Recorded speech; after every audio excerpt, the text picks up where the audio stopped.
올라가는 게 좋아요? 천천히 올라가는 게 좋아요? 일반적으로 천천히 올라가는 게 좋죠. 근데 문제는 내가 조종원을 못하면은 아침에 온도를 천천히 올릴 방법이 없어요. 환기 빼고는.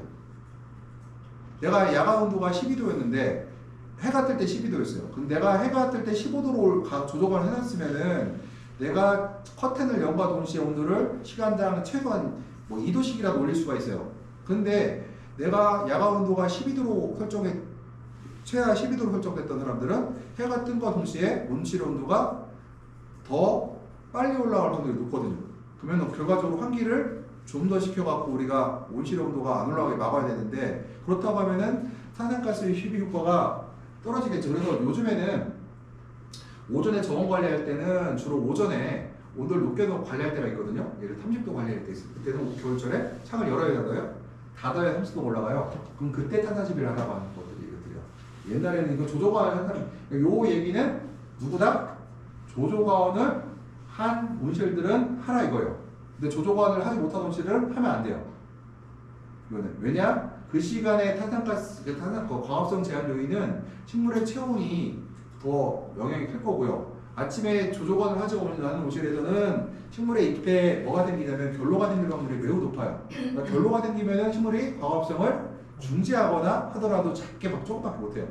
탄산가스가 광합성의 제한 요인은 식물체의 온도가 낮은 거와 결로가 생긴 것이 있기 때문에 그럴 확률이 높기 때문에요. 굉장히 조심해야 된다. 그래서 이 얘기는 조조관을 한 사람들 이런 얘기고요. 그 다음에 우리가 탄산가스 창을 30% 열게 되면은 보통 우리가 아예 끝나자 우리가 보통 11양을 하지 말라고 해요. 30% 열면. 그다음 보통 10% 이상 환기가 되면은 우리가 공급하지 일반적으로 보통 우리가 10% 이상이면 우리 공급을 안 해. 멈춰요. 일단.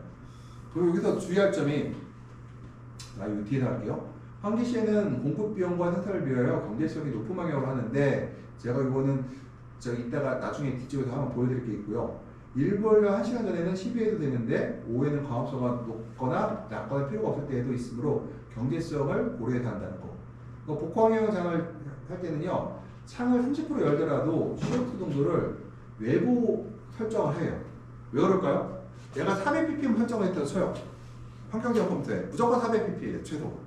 내가 여름이든 여름이철에 400을 설정해놨어요. 그러면은 400이라는 얘기는 외부 탄산가스가 400이잖아요.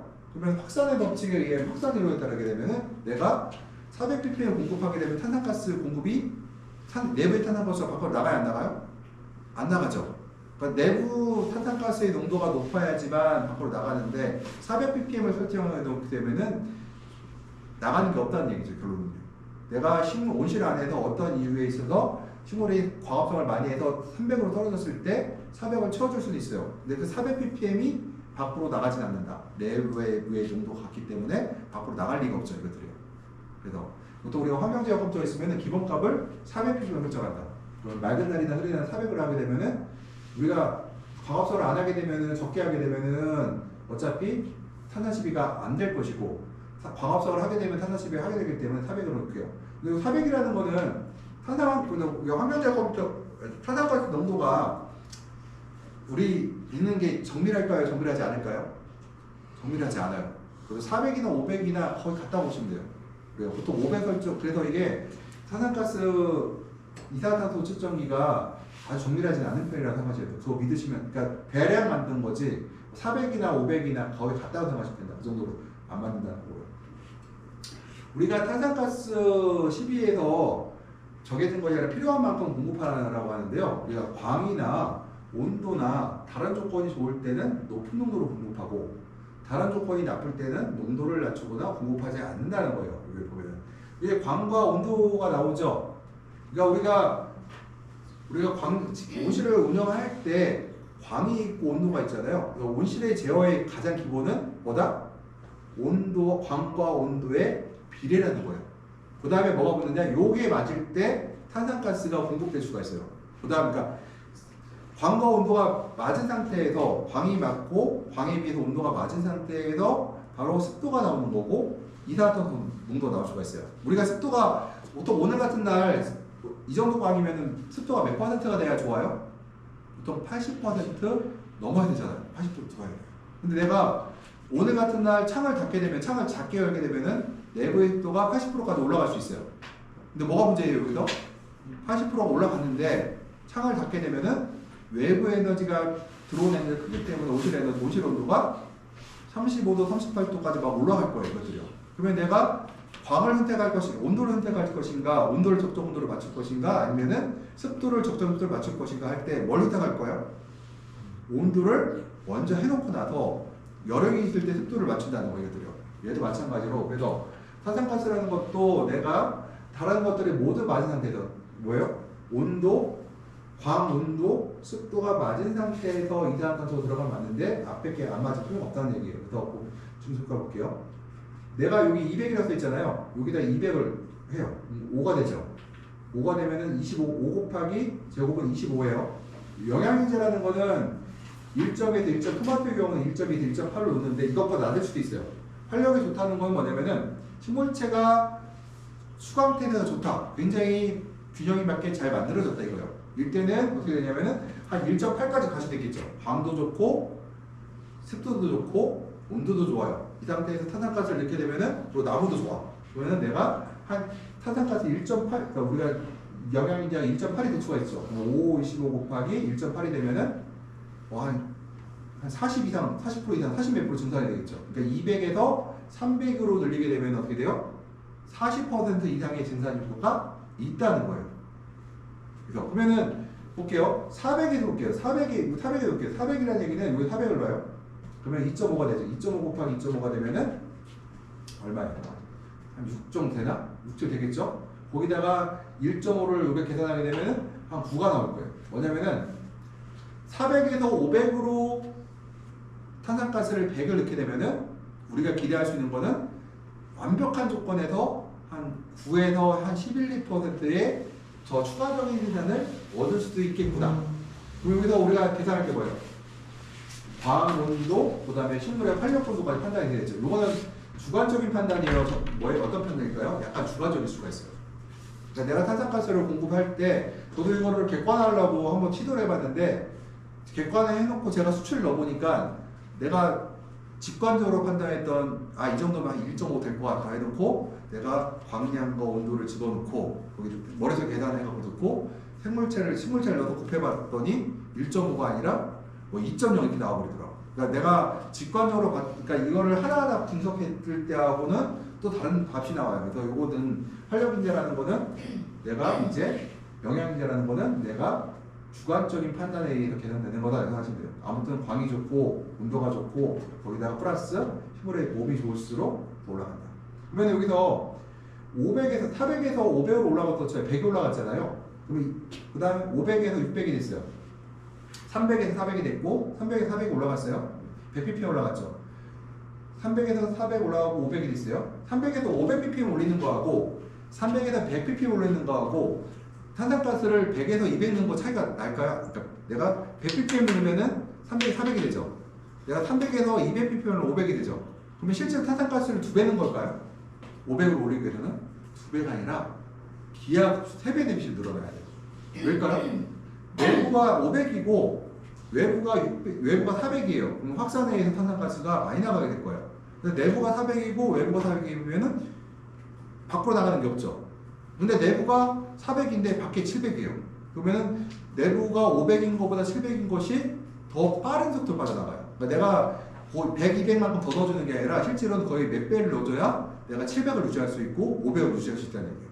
우리가 오해하는 것 중에 하나가 100에서 400으로 들어가게 되면은 100ppm만큼 들어가는 거지?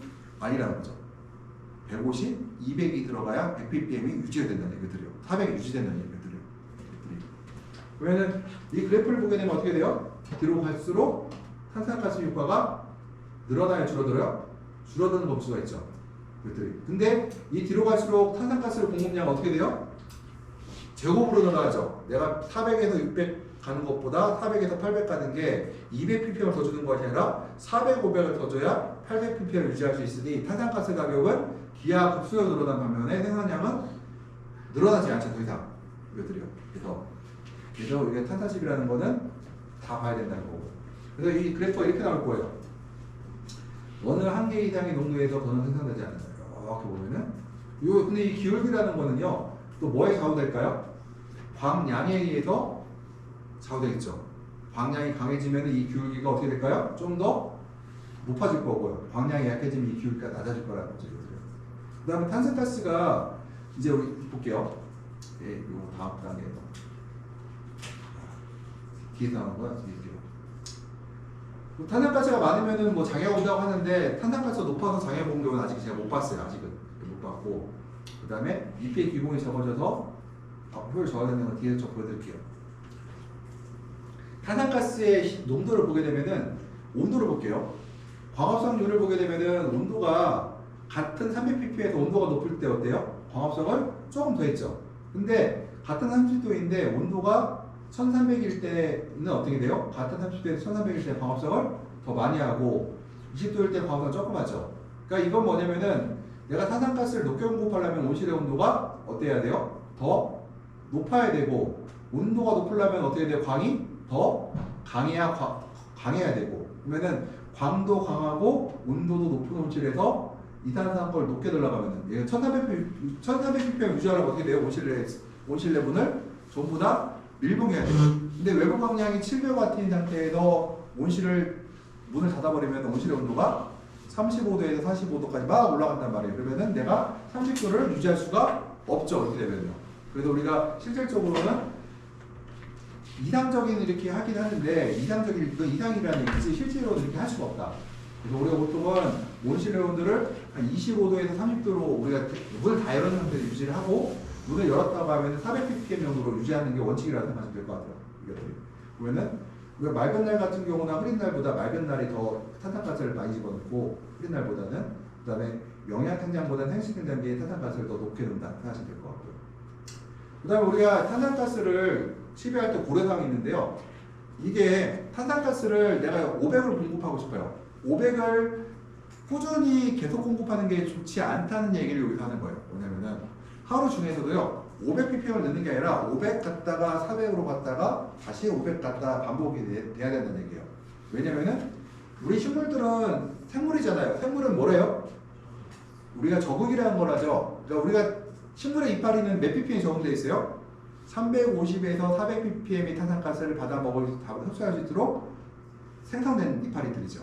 근데 350이 아니라 400이 아니라 6, 700이 들어왔다는 가정하게 되면 식물체가 400을 받아먹게 되는데 6, 700이 들어오니 많이 빨아들였을 거예요. 식물은 시간이 지나면 어떻게 될까요? 야, 내가 이렇게 기공을 크게 만들지 않고 기공을 작게 만들어도 어떻게 될까요? 얘가 광합성을, 탄산가스를 충분히 흡수할 수 있겠구나라는 가정을 만들게 되고 그럼 어떻게 돼요? 얘가들이 더 기공을 작게 만들겠죠. 그러면은 결과적으로 시간이 지나면 이렇게 돼요. 처음에 4주 동안은 탄산수비력에 대한 생산성이 막 올라가는데 만약에 계속해서 공급하게 되면은 효과가 사라진다. 바로 적응을 통해서 12효과가 사라질 수가 있다는 것들이요. 그러면 제가 하나 또 얘기 들어볼게요. 기공 얘기했죠. 기공이 그러면 탄산가스를 잘 빨아 흡수해야 되죠. 기공이 그러면은 확 열고 닫고 기능이 뛰어나야 되고 딱딱해지면 안 돼요. 기공이. 그러면은 이제 제가 어떤 이런 얘기를 하더라고요. 우리가 이제 차광에 대해서 얘기를 하나 하려고 해요. 차광에 대해서 요 같이 맞물려서 차광을 하는데 이런 얘기를 하는데 어떤 분이 굉장히 차광을 잘하시고 굉장히 관리 잘하셨어. 근데 그분 아주머니가 갑자기 차광을 안 하신 이제부터 좀 적게 해야겠대요. 근데 왜 그러시냐 물어봤더니 옆집 사람들 얘기가 차광을 많이 하면은 애들이 나중에 가면은 그러니까 차광을 안 하고 있잖아요. 그러면 처음에 시드는데 차광을 안 하면 나중에는 차광을 안 해도 잘 버틴대요. 왜? 그 말을 맞아. 그러면 식물이 버티려면 뭘 했을까? 식물이 무슨 짓을 했을까? 햇빛에 견디려고 해요. 기공을 작게 만들고 잎을 두껍게 만들어서 어떻게 될까? 그럼 광합성률을 떨어뜨리고 증산량을 줄이는 쪽으로 갔겠죠. 증산량을 줄이게 되면 어떻게 돼요? 햇빛이 들어왔어요. 700W가 왔는데 잎이 두꺼워서 햇빛이 못 들어가. 그걸 튕겨내. 기공을 작게 만들어서 증산량이 줄어들었어. 그럼 어떨까요? 식물이 광합성을 적게 하겠죠. 이게. 그러니까 요 연관되어 있어요. 이것들요. 식물이 강한 햇빛에 있으면은 어떻게 돼요? 적응을 하죠. 그럼 그거는 노지집에서 맞아요. 근데 우리는 뭐가 있어요? 커튼이라는 장치가 있죠. 우리가 아까 뭐라고 했어? 환경제를 할 때 뭐에 연결한다? 내가 갖고 있는 디바이스를 최대한 활용한다고 했죠. 디바이스를 처음에 첫 시간에 말했던 디바이스를 활용해야 된다고 얘기를 한단 말이에요. 내가 갖고 있는 디바이스가 울트라 스크린도 있고 알루미늄 5대5짜리 돼 있단 말이에요. 그러면 내가 식물체를 차가움으로써 식물체가 시들지 않게 만든다고 하면은 식물이 보다 넓은 잎과 많은 기공을 갖고 보다 광합성을 더 활발하게 할 수 있다는 얘기죠. 내가 특별히 식물체가 강한 밑에 버티기 위해서 왁스층을 두껍게 만들어서 빛을 반사시켜 버린단 말이에요. 그러면은 어떤 효과냐? 빛을 반사시켜 왁스를 두껍게 만들어서 그 얘기는 뭐예요? 식물체로 들어오는 광의 양이 커튼을 치지 않아도 줄었어요, 늘었어요? 줄었다는 얘기죠. 그 다음에 기공을 작게 만들어서 증산량을 줄였다는 얘기는 결과적으로는 내가 환경에 버틸 수는 있으나 내가 결과적으로는 식물체가 광합성량을 줄여든다는 얘기가 돼요.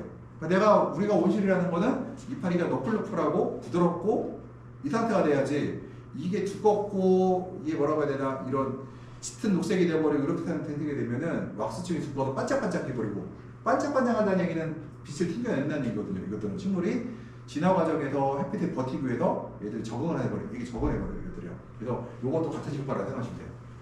그래서 요거랑 그래서 가끔가다 그런 얘기를 할 거예요. 누가 어떤 분이 야 햇빛을 오래 놔두게 되면은 나중에 결국은 안 시들어.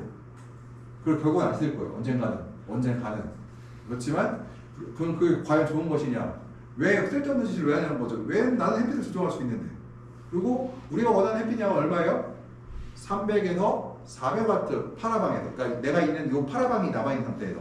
오이를 내가 키운 지 한 달 반 이상 됐으면은 오이가 이미 키가 다 큰 상태거든요. 한 달 넘어가면은 요 상태에서 한 달 반 정도 된 다 큰 상태에서 400와트 정도만 들어오면은 내가 광이 그 이상 들어와 봐야 다 오버광이거든요. 이건 쓸데없는 광들이 이것들이에요. 그러면은 내가 굳이 그럴 수 필요가 없다는 얘기죠. 요거는 저희 지도 교수님 모실인데 왜 낙하가 되느냐? 탱크가 터졌어요. 그래갖고 그 삼성 탱크인가? 그게 그냥 하룻밤 사이에 다 들어와 버렸어요. 이러지 않은 이상은 제가 탄산가스 피해를 본 적이 없다. 일반적인 상황에는 본 적이 없어요. 아직까지는. 요거는 아주 이례적인 상황으로 교수님이 교실을 밤새도록 가스가 다 나갔다고 한 200만 원씩 가스 버렸다고 하십니다. 네. 그래서 우리가 이제 탄산가스의 공급 방법이 세 가지가 있어요. 요까지만 하고 다음 시간에 할게요. 우리가 한번 들고 난방기 배기가스가 있다. 그러니까 보일러 CHP가 있죠. 저는 이 CHP를 참 했으면 좋겠어요. 이게 뭐냐면은 천연가스만 통과한다면 예를 들어서 도시가스가 지나가잖아요. 그러면 내가 이 CHP를 그러니까 보일러 배기가스 방식을 사용하고 싶어요. 그거를 천연가스 그러니까 도시가스 요금이 지금 전기 요금하고 거의 비슷하거든요.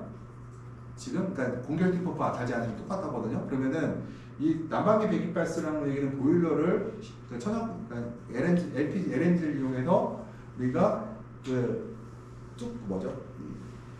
연통을 갖다가 온실 안으로 집어넣었다 생각하시면 돼요. CHP는 흔히 말해서 이제 어디냐면은 발전소예요. 우리가 흔히 말해서 열병합 발전소가 CHP거든요. 이거 생각하시면 될 것 같고요. 외부 CO2는 그냥 공급을 하지 않겠다는 거죠. 문 열어서 공급하겠다는 거고. 액화 CO2는 우리 제일 많이 쓰는 것들이죠. 이거는 가격이 비싸고 그리고 소규모 공급도 가능해요. 근데 문제는 소규모라는 것도 한계가 있죠. 보통 한 3,000평은 돼야 되지 1,000평, 2,000평에서는 어렵다. 왜냐면 이거 탄산가스 공급 장치가 설치하려면 한 2, 3천만 들어가는데요. 3천만 정도. 그리고 내가 탄산가스 회사에다가 예를 들어서 이제 설치해달라고 할 수도 있거든요. 그런 경우에는 내가 의무적으로 써야 될 탄산가스 양이 있어요. 그러면 1,000평, 2,000평에서는 감당하기 어려워요. 가스야. 그 다음에 연소식이라는 거는 흔히 말해서 등유 보일러를 안에 넣고 그냥 가스 뗐다고 생각하시면 돼요. 내가 안에서 예를 들어서 이 안에다가 난로 피고 있으면 뭐예요? 이 안에서 가스가 나오겠죠. 이 상태에서 이걸 바로 연소식에서 하시면 돼요. 연소식은 옛날에 사용하다가 최근에 사용 안 했는데 최근에 다시 사용하면 돼요. 딸게 하시는 거예요. 저희는 하지 말라고 웬만하면 하지 않거든요. 왜냐면 연소식 같은 경우가 어떤 일이 있냐면은 온실 안에가 산소가 부족해요. 연소식을 사용하게 되면은 잘못하면은 불완전 연소에서 가스가 뭐라고 하죠? 그 그름이 발생할 수가 있고 그럼 큰 사고가 나고요. 그다음 연소식 같은 경우는 어떨까요? 온도 편차가 심하게 되죠. 그러면 결로가 생겨요. 예. 그래서 이것을 연소식 같은 경우 사용하지 않겠으면 좋겠는데 아마 토마토나 오이나 파프리카 하신 분은 안 사용하지 않는데 그 딸기 하신 분들이 가끔 사용하더라고요. 근데 굉장히 우리가 해롭다고 보고 있고요. 그렇게 해서 과연 그게 도움이 될까? 전혀 그렇지 않다고 봐요. 결로 생기면 과학상 안 하거든요, 어차피. 그 다음에 공급팬이 있고요. 요게 보게 되면은 LPG 이용한 거예요. LPG. 옛날에 사용하고 있다가 연료를 연소해서 발생하는 가스. 그러니까 희한한 게 있죠. 난방기 배기가스는 요거는 어떻게 사용할까요? 난방을 언제 해요? 밤에요? 낮에요? 밤에 하잖아요. 근데 타산가스는 언제 필요해요? 낮에 필요하죠. 어떻게 사용할까요? 추결 탱크가 300톤 정도 있어야 돼, 이렉타임. 그럼 내가 물을 끓여놓겠죠, 이것들을. 그럼 저희가 옛날에 이제 저게 좀 이해가 안 됐던 것 중에 하나가 이거였거든요. 그 당시에 한 20년 전에 온실수 있는데 네덜란드 애들은 이렉타임 300톤짜리 추결 탱크가 있대요. 근데 우리는 계산해보면은 300톤이 필요 없어. 왜 300톤짜리 추결 탱크가 지금으로 치면은 한 1억 5천, 1억 8천 돼요. 지금 돈으로 치면 엄청 비싸죠. 이거 달 이유가 없다는 거. 내가 우리는 100톤 하고 대신 버너를 큰 거 달래. 그럼 될 거 아니에요. 버너를 큰 거 달면 되잖아. 돼요. 근데 왜 유럽 애들은 300톤짜리 썼고 우리 초기에 우리 버너 큰 거 쓰고 100톤짜리 썼을까? 이유가 왜 그럴까요? 지금 연관이 있어요. 뭐냐면은 네덜란드는 산유국이에요. 천연가스가 많이 나와요. 지금은 이제 아니라고, 지금 많이 줄었다고 하더라고요. 그러면은 북해에 있는 가스를 갖다가 이 PNG라고 해서 가스관을 묻어갖고 온실에 공급을 해줬대요. 그럼 관의 두께가 어때요? 일정하죠? 그러면은 내가 한 번에 많이 뺐으면은 돈을 많이 받고 조금씩 계속 쓰면은 돈을 조금 받는데요. 왜냐면 가스관이 한정되어 있으니까. 그러면 나의 입장에서 어때요? 낮에 가격이 싼 천연가스를 어떻게 하면 좋겠어요? 그 가스를 이용해서 이 물을 데핀 다음에 밤에 사용하면은 내 가스값을 절약할 수 있겠죠. 그래서 그런 방향으로 간 거예요. 근데 우리나라는 그 당시 뭐 어땠어요? 경유 됐거든요. 경유는 내가 칼로리 내는데 내가 똑같이 1톤의 물을 80도로 만드는데 에너지가 똑같단 말이에요. 내가 1시간을 거쳐서 끓이든 2시간을 거쳐 끓이든 어차피 끓이는 데 들어간 경유의 양은 똑같아요. 그러니까 우리는 그럴 필요가 없었다는 거죠, 이것들은. 근데 지금은 어때요?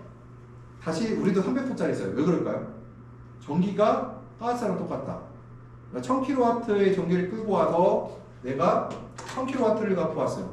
한 사람은 700kW를 뽑았어요.